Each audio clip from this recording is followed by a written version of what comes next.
Bonsoir à tous, bienvenue au 19h. Tout de suite, les grands titres de l'actualité. Au nord du royaume, le froid est particulièrement givrant. Les hauteurs de neige atteignent des niveaux vertigineux. Les équipes de déneigement travaillent d'arrache-pied pour désenclaver les zones en difficulté. C'est le cas de Bab Rd, une commune de la province de Chaoun.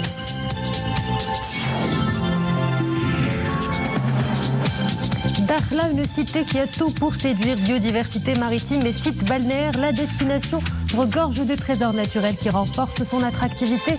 Les touristes et les investisseurs sont séduits.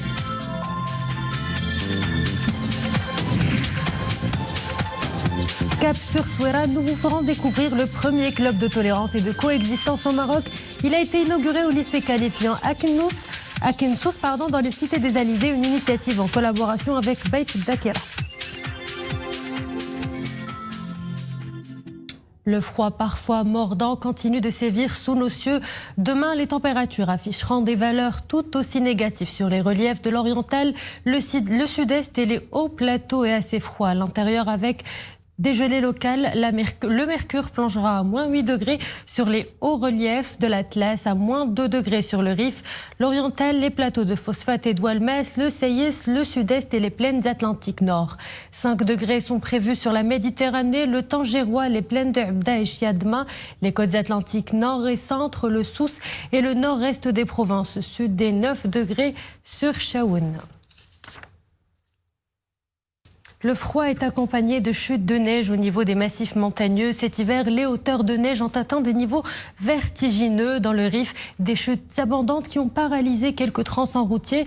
Pour désenclaver ces zones montagneuses, les gros moyens sont mobilisés à Bab Rd, province de Chaoun. C'est un reportage d'Ahmed El-Fadeli et de Boubkar Benrabret. Pour dégager les routes enneigées, il a fallu utiliser les gros moyens. La souffleuse de neige ou fraise à neige entre en action. La hauteur des neiges a atteint les 1 mètre à Bab Rd dans la province de Chefchaouen. Les équipes de déneigement de la ville poursuivent d'arrache-pied leur opération pour désenclaver les zones bloquées.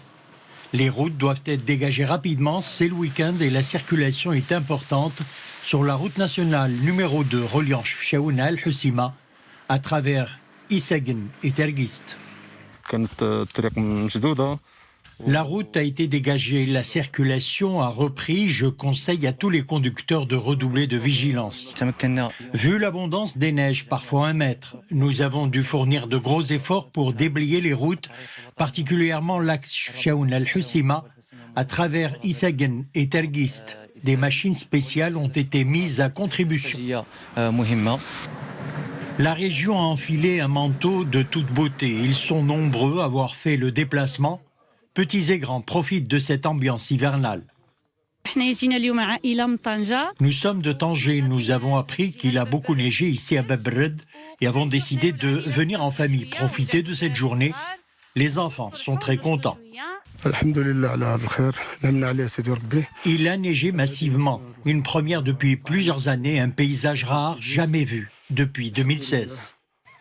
Ces chutes de neige ravivent les espoirs de voir les principaux barrages de la région se remplir.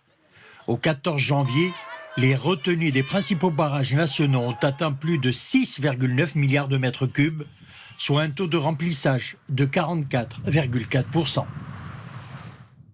Et le gaz butane continue d'ôter des vies dans le nord du royaume, précisément à l'Araïch. 4 femmes sont mortes asphyxiées par des émanations de monoxyde de carbone. Et on ne le dira jamais assez, le gaz butane et le monoxyde de carbone sont mortellement toxiques. La prudence et la vigilance doivent être de mise lors de l'utilisation de tout appareil à gaz. Place à présent aux chiffres du Covid-19 de ces dernières 24 heures. 806 nouveaux cas confirmés, 31 décès et 988 guérisons. Le taux de létalité s'établit quant à lui à 1,7% et celui des guérisons est de 94,6%. Les cas actifs se chiffrent à 16 804. Les cas sévères ou critiques ont atteint le nombre de 937, 37 de plus ces dernières 24 heures. 69 sont sous intubation et 512 sont sous ventilation non invasive. Et si au Maroc, la décrue se confirme, au plan mondial, la situation ne fait qu'empirer. De nombreux pays serrent une énième fois la vis. Sur le vieux continent, le Danemark et l'Autriche se verrouillent. Les Autrichiens sont confinés pour une 3e fois, et cela au moins jusqu'au 8 février. À partir du 25 janvier, une distanciation de 2 mètres leur sera imposée dans les lieux publics. L'Espagne et le Portugal sont quant à eux en confinement partiel. Pour le voisin espagnol, aucun confinement à domicile n'est actuellement envisagé. Toutefois, la frange horaire prévue pour le couvre-feu sera revue. La France est elle aussi dans la même situation. L'Hexagone a avancé à 18h sans couvre-feu dans tout le pays. Le cap sur les États-Unis, où plus que quelques jours nous séparent désormais de la cérémonie d'investiture du nouveau président américain Joe Biden. Celui qui deviendra le 46e président des États-Unis sera investi mercredi 20 janvier aux côtés de Kamala Harris, sa vice-présidente. Une cérémonie sous haute tension, surtout après les intrusions violentes des partisans de Donald Trump au Capitole et les restrictions liées au Covid. Un programme allégé et une investiture suivie, mais à distance. Voilà à quoi ressemblera cette cérémonie baptisée l'Amérique unie.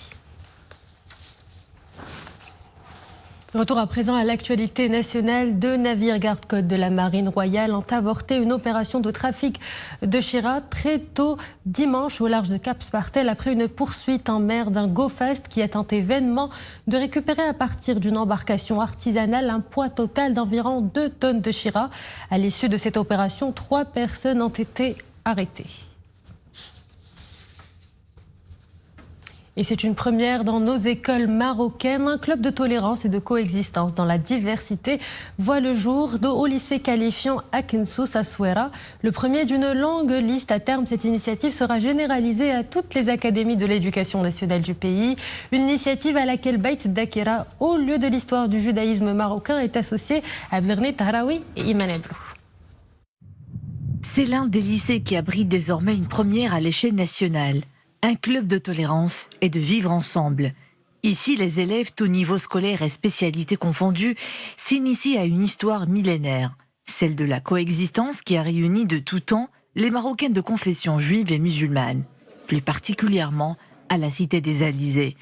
Une coexistence sereine et singulière, empreinte d'une bonne dose d'humanisme, comme nulle part ailleurs.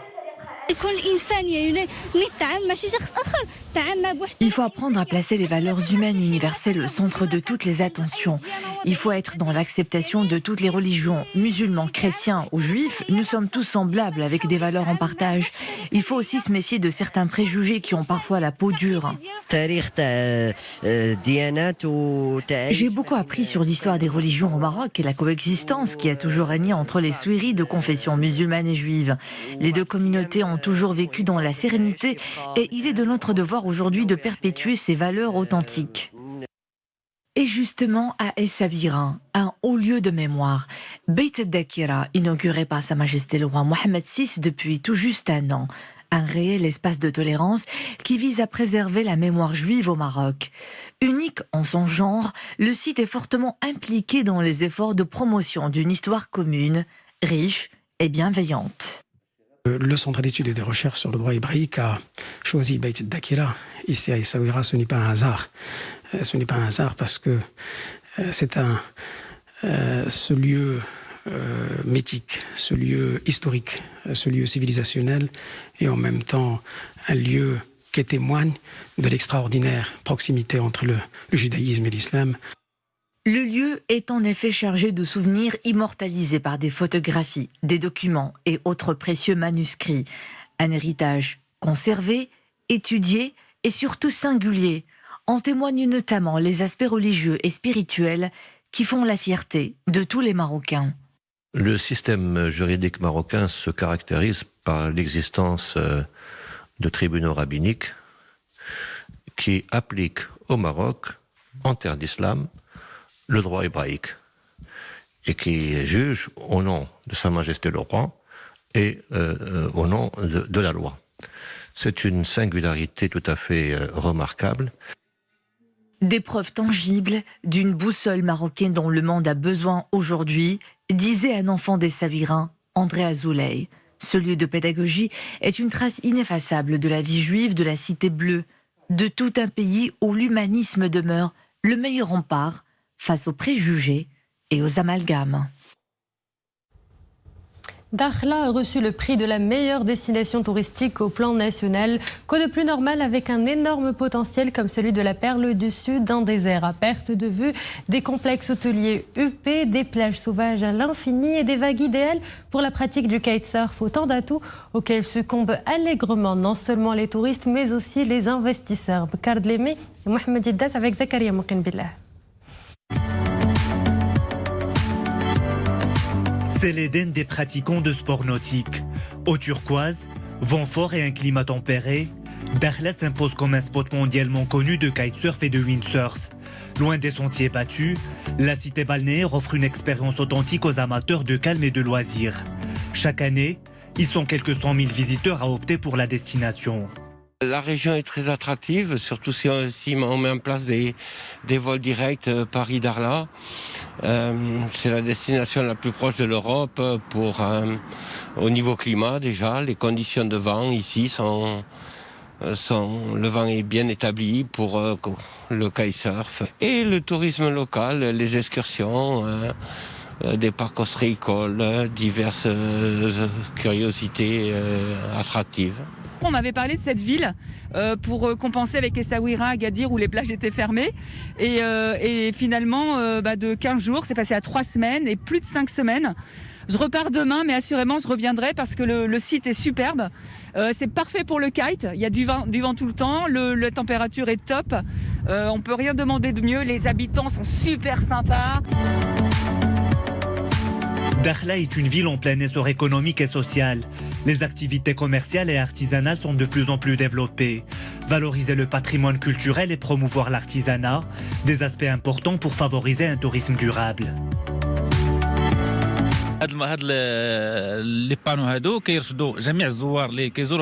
Ces panneaux signalétiques sont très utiles. Ils aident les visiteurs à mieux connaître les monuments et les quartiers de la ville, comme l'ancien souk et le complexe d'artisanat. Il y a aussi des cartes de la ville pour savoir se localiser facilement. En tant que professionnels du tourisme et habitants de Dakhla, cela nous encourage à travailler davantage pour améliorer nos prestations et drainer plus de touristes.